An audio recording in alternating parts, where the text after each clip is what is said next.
নমস্কাৰ ফ্ৰেণ্ডছ, নতুন এটা মিনি ব্লগ লৈ স্বাগতম। ৰাতিপুৱাই উঠি কঁঠাল এটা পকিছিল, কঁঠালটো কাটলোঁ আৰু ধুনীয়াকৈ কঁঠালটো কাটলোঁ আৰু এতিয়া হাতত থোৱা বান্ধি লৈছোঁ। নহ'লে আঠা লাগে না, ধুনীয়াকৈ থোৱা চোৱা বান্ধিলে সৰু দাবাৰ এটাতকৈ মই এক দাবাৰ কঁঠাল উলিয়াই ল'লোঁ। দেখা পাইছেনে গাইছ, সুন্দৰকৈ এক দাবাৰ কঁঠাল উলিওৱা হ'ল আৰু মই এক কঁঠাল খাইছিলোঁ, কি মিঠাই গাইছ।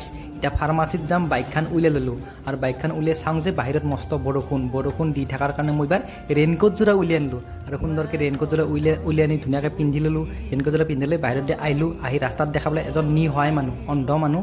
দেখা পাইছেনে গাইছ, সকলোৱে চিনিয়ে পায় মানুহজনে বোলে সিবাগে যাব, মন্দিৰৰ কাষত খুজিব আৰু মই মানুহজনৰ কাৰণে চাহ কাপ আনিলোঁ, ধুনীয়াকৈ মানুহজনক চাহ কাপ দিলোঁ। দেখা পাইছেনে গাইছ, এইটো মন্দিৰতে বহি আছে আৰু মই এতিয়া চুলিখিনি লাম্বা হৈছিল, চেলুনকলৈকে আহিলোঁ। চেলুনকলৈকে আহি সুন্দৰকৈ চুলিখিনি কাটলোঁ। দেখা পাইছেনে গাইছ, দেও বহি আছে, মোৰ সুন্দৰকৈ চুলি কাটা হ'ল। তাৰপিছত বাহিৰকলৈ ওলাই আহিলোঁ। দেখা পাওঁ ৰাস্তাত প্ৰচেছন চলি আছে। কিহৰ প্ৰচেছন?